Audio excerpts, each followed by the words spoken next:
wagone Nyasacho erokamano ng'uono motimo mondo wachak waradi kodi jaera mar Lolwe TV okinyi machal kama kod chieng' tich. Iluonga Reverend Taibo Uko, ajal mowar, ajaneno ni Yesu war ng'ato ochango to pong' kod teko mar maler.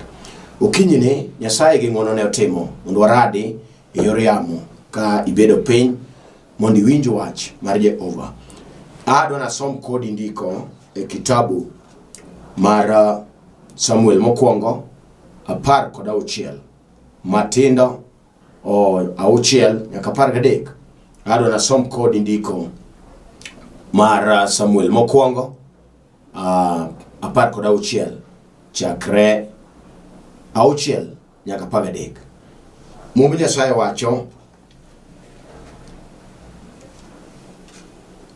niya, kane gichopo, Samuel noneno Eliab moparo ni adier ng'at ma Ruoth Nyasaye oyiero eri ochung' e nyime.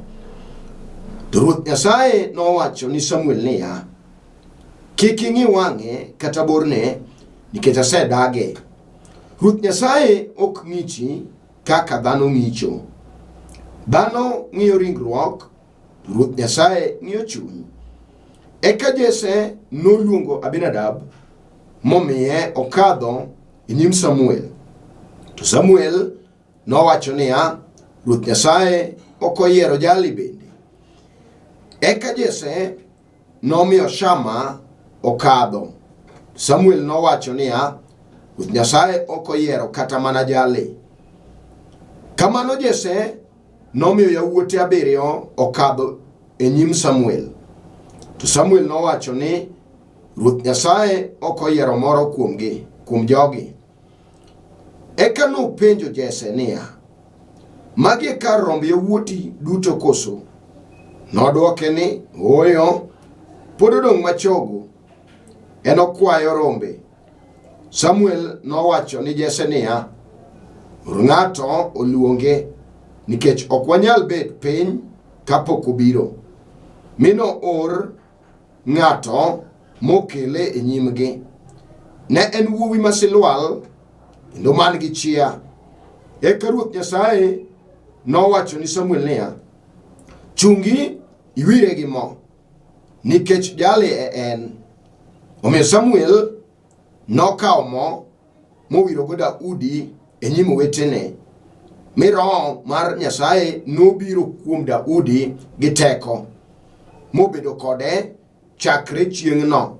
Bang'e Samuel nowuok modok Rama. Walam Nyasaye. Wagoni ni erokamano simba jaler. Wapuoi ka wamiyo nyingi duong'. Marom kodi onge. In Alpha in Omega. In e chakruok in e giko.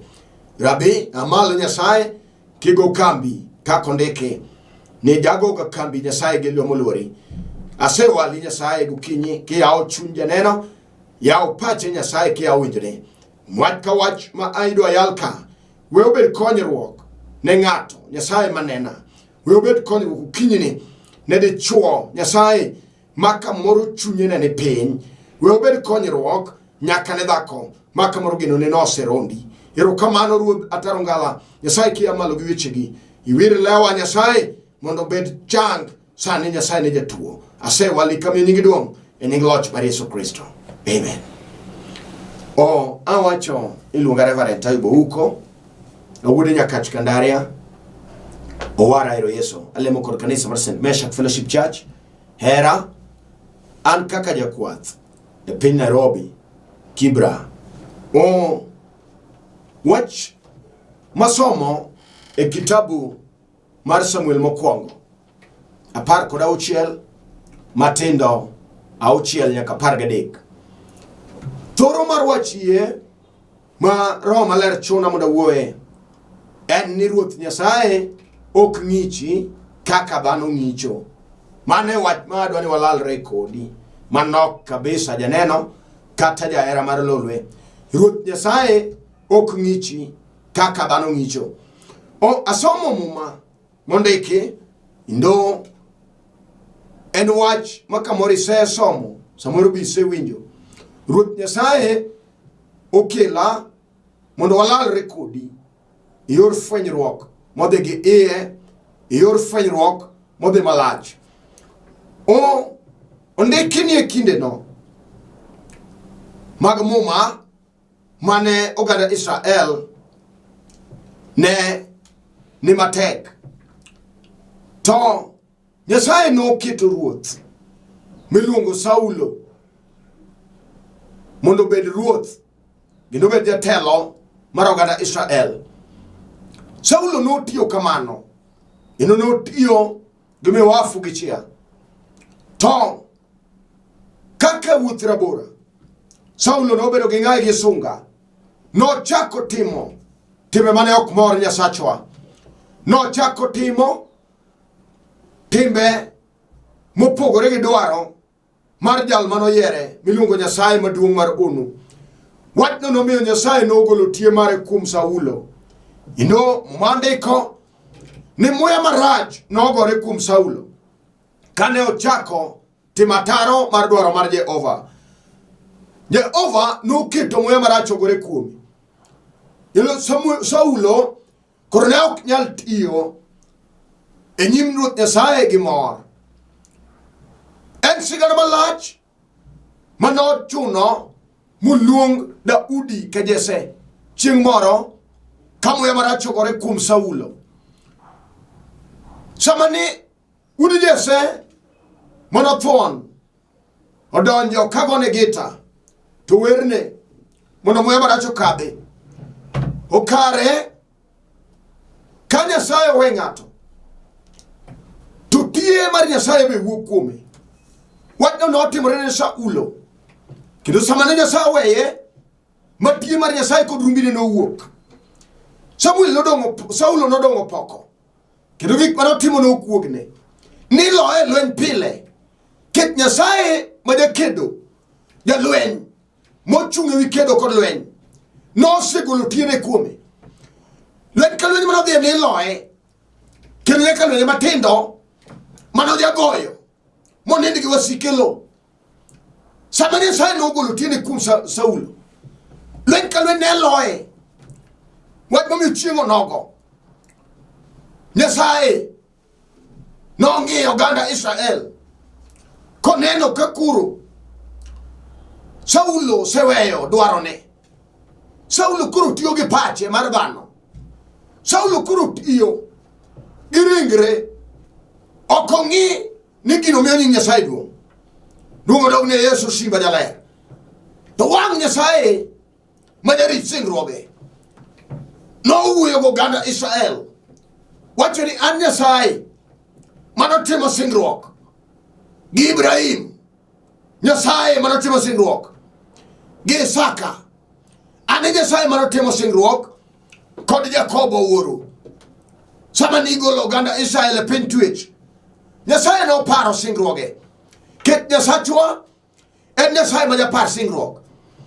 Wach momiyo nogolo oganda Israel e piny chong'. Sama ne Saulo, Nyasaye oneno kobar koro tiyo ka ruoth, oneno ka piny omolam, gik moko dhine maber, koro otemo gwenyo gik moko, otiyo ji gi teko tok muruodho. To wang' Nyasaye wuok, ogolo chiel, ogolo tiene, ogolo rumbi. Ato weye kamano, wakoni nyadi mang'eny jotelo donjetelo matelo mergi makuru pat ma Nyasaye onge. En oneno notelo koro tiyo i riekone, otiyo gi loch mare, wiyo wil ni Nyasaye ma jayier jotelo. Gino notimore ne Saulo be, ma wang' Nyasaye weye to muya marach ogore kuome. To ndiki niya, sama Nyasaye noweyo Saulo, to wang' Nyasaye owuoyo gi Samuel. Winjo Samuel iwinjo mano wuod Ana, dichuo mano yude yor ono, ka lieko osenyiero mone ka Ana osefel, kare Nyasaye ne dwa bedo Nyasaye toke. Nyasaye no wuoyo gi Samuel. Onyiso Samuel ni winjo, webedo gi kuyo. Ibiro kuyo nyaka karang'o. Idwa we loch. Igolo loch e lwet Saulo. Idwa ket loch e par Jesse. To wang' Samuel obedo gi kuyo. Oneno kaka oganda Israel chandore. Nyasaye nothinyore ne Samuel wuod Ana. Onyise tibiro kuyo nyaka karang'o.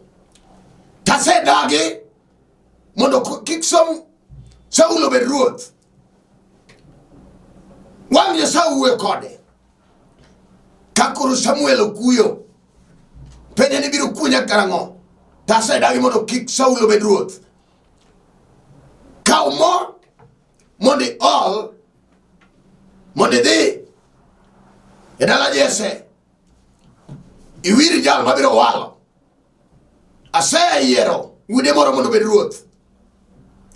Mowacho niya, wachno nogoyo Samuel gi koyo. Penje ni Jehova, udadhi nade? To Saulo kowinjo wachno ne nega. Dadhi nang'o? Nyasaye no wuoyo kode. Nyise ni winjo, Samuel ma wuod Ana, kaw roya idhigo Bethlehem, mano dala gi Daudi, ka Jesse. Wach ni dwa timo misango ni Ruoth Nyasaye marambi. No winjo dwoko. Sama no wuok oa piny, ochomo Bethlehem, dala Jesse. Wang' olando, mowacho ni jodongo mag Bethlehem noromone, ne giromone ka gikirni. Lot ochomo ka Jesse. Sama ne girabone kamano, gipenje tibiro gi kwe koso. Tek giweno biro ne lweny. Giweno yuoro lweny. Jodongo no biro ka kirni karomone Samuel. Penje ni tibiro gi kwe. Wacho na biro gi kwe. Abiro mondo atim misango ni Ruoth Nyasaye ma Nyasaye. Nowacho ni kungu puodhru mondo ji opwodhre. Mowacho niya, Samuel ema nopuodho joka Jesse. Kendo ji nochokore. Jesse nochoko yawuote. Idwa nopuodhruok. Mano notimore kamano. Sama ne sa oromo, makoro idwa wir ruoth. Agone Nyasachwa erokamano.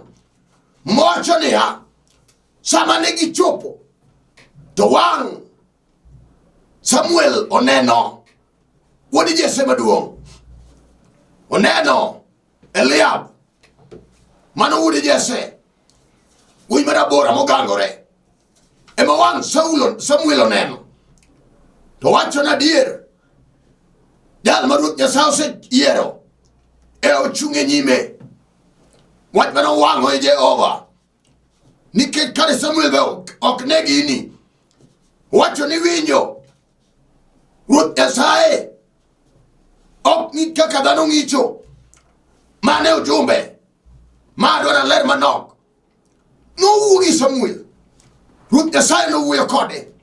Sama oneno Eliab, to wacho na adier, jalni ma Ruoth Nyasaye oseyiero eri ochung' e nyime.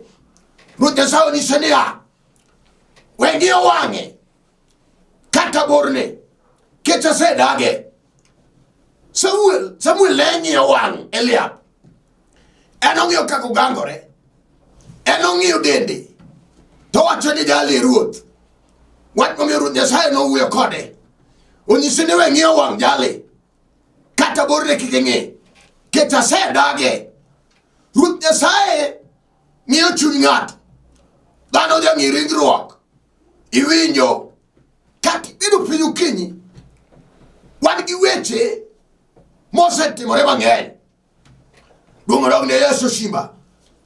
Dhano jang'i gik mopogore. Kata in mibedo pinje duong', nitie kaka oseng'i. Kech wan gi joma nong'i mowach na adier, magi ok nyal nogol kargi oko kata mani dalau kamidake nitie jowuoyi mineno malwetgi tek in samoro sombi ok ber ing'i ka failure gibedo categorize kakimiyo ji duong' mano be bera wan gi ji mano ng'ad ketgi oko wachno nyango ok nyal ket nogi ke aboro nitie joma nogi ke form 4 moko nogi ke university mage jok makilungu bura to gine be manyo gi monde inok ng'i ineni ka ng'ama rieko made ng'ado onge gima di kel maber made kony go dalano onge winya maber nyako kati bedo pinsani to gino lal ionge nying kech wan gi wago kini mamoko nogore elwet jok moko man ni nono chore okwan ka or kata lielo timore dalano nitie oche mikwongi rwako mami chiemo machiem ene choro chunge baten kata lielo motimore dala chore chung okobet kombe orumo nikech oche mideo emose keto bedo piny en jale neno ka onge ima okelo onge samoro kata dhiang' pok ukelo kanyo gik moko yombe iyo nyakono yudo wich kuot wach mamiyo ywak ka ojodo neno ywak oonge nying nang'o gima ber onge kuome dhano jang'iyoga kaka ogwedh ng'ato gi lwete dhano jang'iyo kaka ji odak moko ng'iyo gari moko ng'iyo ni ng'ane tiyo tich maduong' moko ng'iyo ni ng'ane mosomo en minyalo miye first priority wawuo kodi Ruoth Nyasaye ok ng'ich kaka dhano ng'icho sama ni Samuel ochomo ka Jesse to wang'o ng'iyo Eliab mane ng'amo neno ka dende oromo gi telo mane ng'amo neno kogangore maber manyalo telo mane ng'amo neno kabit silwalen gi rieko wakoni niya Jehova nowuoyo wacho ni winjo Samuel jalno asedagi weng'iyo wang' jalno weng'iyo kata mana borne Nyasaye ng'iyo chuny ng'ato Nyasaye ng'iyo chuny ng'ato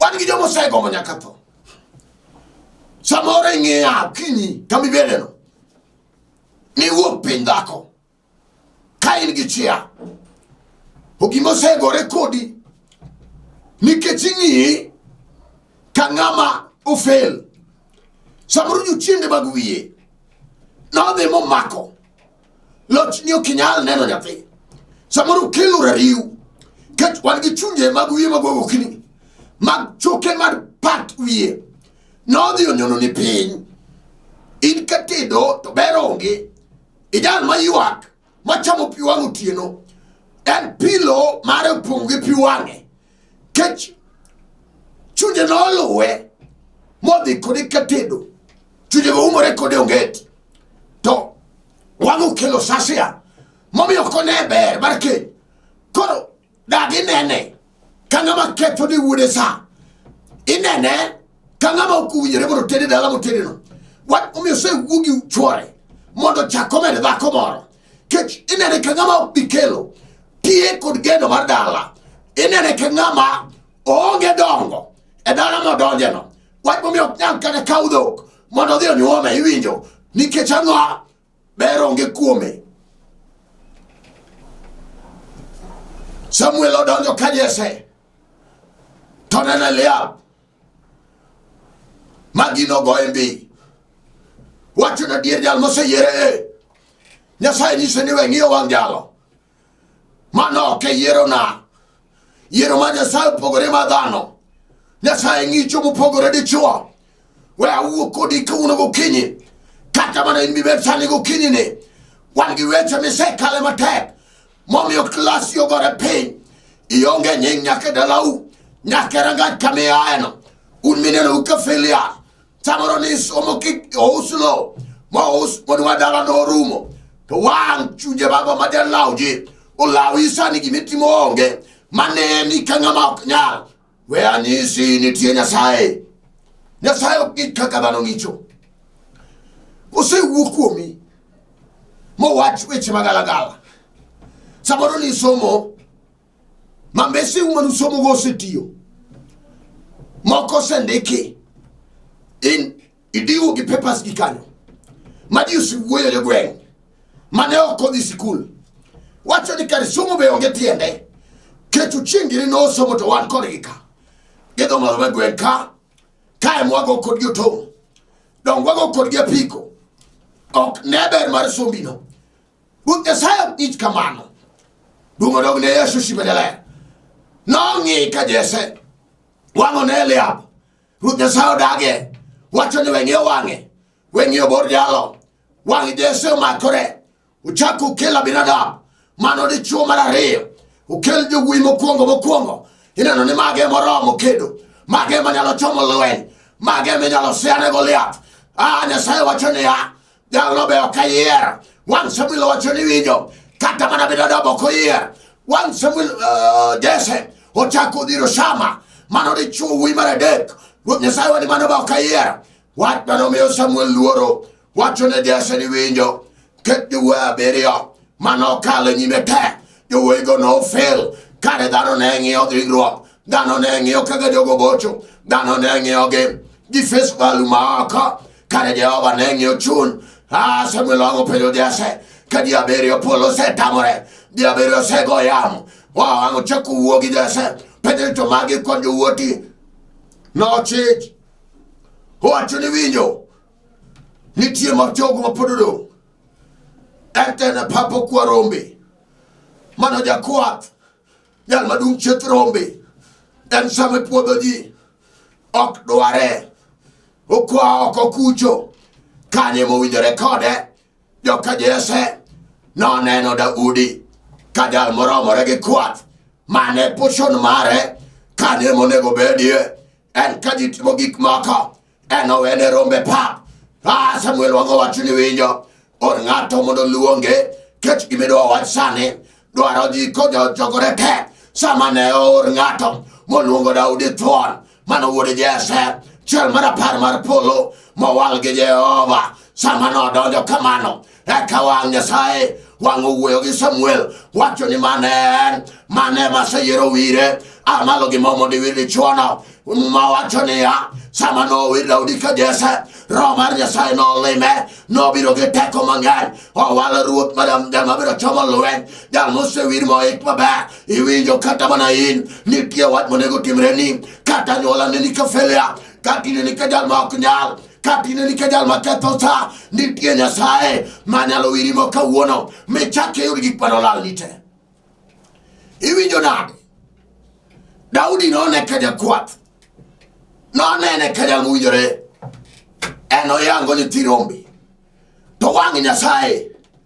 gi polo nosemenye polo nowale mondo chom Goliath polo nowale mondo kaw kar Saulo polo nowale iwinjo kata familiu neni ka ng'ama ok nyal ng'ama oseketho pesa ng'ama ok nyal kata ibed mana kijana ne donje kong'o morondi marach ino kwani karo weteni sami ng'ado rieko weyi oko polo ok neni kamano polo pod nyalo dugo ne ngima polo pod nyalo dugo ne teko polo pod nyalo wali awala kata ji ok kwani polo nyalo kwani kawuono iwinjo dhako kata jochindo dage ma in mine ni oko ineni kibedo sideline kawuono polo nyalo wali nikech ka polo wali kata dhano wuo kata dhano kwedi kata dhano tamre to polo se wali timore atima gima nyalo tamo Yesu onge gima nyalo tamo Manuela onge ere kaka iwinjo kati ber kijana matin to anyola kwani kech wan gi ji ma ok kwan nogolge kwan chon nogolge ok negi ka ji binge polo kowalo ng'ato ino kodewre kati somo kata ok isomo mana kodewre polo ng'iyo chuny kaka chunyi chalo chunyi monegi losi weneno nyiego gi jogo jok madarigo doga ne Nyasaye mano chunyi mong'eyi ene mipenje wach okodewre kata ne ok idhi sikul mano okodewre kata ionge pesa mano okodewre kata ji jari mano okodewre wacho dong' achiel ni ka chunyi Nyasaye. Ruoth Nyasaye ok ng'i ringruok. Ok ong'i pesa ma ng'ato nigo. Ok ong'i kaka ng'ato duong'. Ok ong'i kaka ng'ato somo. Jehova ng'iyo chuny ng'ato. Kata in gokinyi kawuono dhako. Ji osewuoyo kuomi. Kata bed mana migogo modhi moduogo. Ma ji chokore ni e gweng'. In milemo wache. Une mobodho ot iluongou. Ket noseriembi ka chuori. Idok dalau gi nyithindo. Iketo mama gotong'o. Gotong'o kuka nyithindi chiem. In oluongi nodhi oduogi in kanyo. In miluongi gik mawe. Wawuo kodi kawuono. Nyasaye ok ng'i kamano. Dhano ema ng'i kamano. Jogweng' ema ng'i kaka ing'ino. Nyasaye ni kodi gi chenro. Be iwinjo ka in gi yie? Be iwinjo ka in gi yie? Daudi nogol oko. Kare gikia ni ma e resruok mar Israel. Kare ok ging'eyo jal mabiro golo Israel e chung'. Jal mabiro golo e piny. Mana moweno. Iwinjo. Ok odewore gi Mikalie. Kata kawuono luongi ni migumba. Nyasaye ok ng'i kamano. Nyasaye ng'iyo chuny ma in go. Sama wasiki jari no. Lamne gi Nyasaye. Nyasaye nyalo timo ni ono. Jal mano paro Sara. Kayo igni osedhi moniang'. Nyasaye mano paro. Nyaka Ana ma jar Fanuel. Kaji osenyiero. Ma penino osenyiere. Ma sane osekalo. Inene migumba jal ma ok jal. Nyasaye no kelo nyathi. Kata mana marino nyalore. Kati se manyo tich otamore. Nyasaye nyalo kelo tich sane. Kati se golam. Ma golamo lokre tich. Kawuono Nyasaye nyalo rugo ipoke lweti. Nyasaye ok neni kamano. Adwana lam kodi ruoth. Akia. Kamineno nini na piny. Kata tiji no okethore. No dhi ni kajuoga. Moketho ni tich. Kori neni. Ka ng'ama filia. Dhako no ringo dhi. Nyasaye ok neni kamano. Nyasaye mar ono mane teko. Nyasaye mano walo Daudi. Nyasaye mano walo Jakwath. Nyasaye mano walo jal ma onge ng'ama nong'eyo dala Jesse. Nyasaye no nitie kata kawuono. Jal mochwe kido machal kode. Ndike muma mar Jeremia 29:11 wacho ni wibi ing'eyo mipango ma Jehova nigo kodi gin mipango maber. Kata mana insane. Don't lose hope. Nyasaye wangima nyalo timo ni ng'wono. Kata ji osejari. Nyasaye ok ojari. Kata ji oseng'ado kari. Polo pok ong'ado kari. Kata ji wuoyo kuomi. Polo wuoyo kuomi maber. Wat mode gi ng'ego kinyi. Ne wan gi Nyasaye mar nyono. Wan gi Nyasaye mar ambi. Wan gi Nyasaye mar rombe lwenje. Wan gi Nyasaye mar japar. Mondo gi nyithind kiem. Pok odeko. Gaga chungi piny. Wono lam Nyasaye marono. Dal manone Daudi ka Jesebalo. Maka TV. Mondo lam kodi Nyasaye. Tika badi malo kama intie. Kata ji usijari okodeore. Kata ini megomba okodeore. Nyasaye biro yao ishani. Mami nyathi tinge lweti. Kata tiche ma onge. Nyasaye winjo ono. Biro kelo tich. Won kifungu nitie. Kata olorni oko. In kemerwa lo mai. Nyasaye nitie. Mera katineni. Kanga mojar ma ok nyal. Nyasaye nitie. Kata rieke ma onge. Nyasaye nyalo kelo rieko shani. Tika badi kama nitie. Mondo walam kodi Nyasaye marono. Ero kamano ule odo. Jal mochunge kerubi. Hase wali kamyo nyingi duong. Mipi migo onge ono jabura. Ine Nyasaye mano walo Daudi ka Jesse. Kajo ka Jesse nene ka Jakwath. Ne ok nene ka jal manyalo kelo geno. Ne ok nene ka jal manyalo ng'ado rieko. Ne ok nene Nyasaye ka ng'ata nyuola. Dhako ni Nyasaye ogo chonge piny. Ne kakose daro siwu kuome. Ne kakose wat piti magalagala kuome. Kawuono nyalo dugo geno ne sani. Kaka ne timo ne Daudi ka Jesse. Ne de chwane Nyasaye. Maka moro tuo keto piny. Inene ka jal madhi tho. Samoro kimi no make. Mike jochini no keto rang kuome. Kawuono onge nying. Kuom nying Yesu de Nazareth. Rembi Yesu nigi teko gi nyalo. Mar chango de chwane sani. Mar chango dhako manutane man midekani. Mar paro nyathi kicho ne sani. Nyaka chilo yalo mayuaka ne sani. E nying Yesu de Nazareth. Wase yao gigi molor sani. Wase yao Nyasaye. Nyaka tije sani. Ane malo Nyasaye kete mene ng'wono. Par dhako ni Nyasaye. Par nyaka nyathi matin. Nyaka nyako madwa dhi katedo.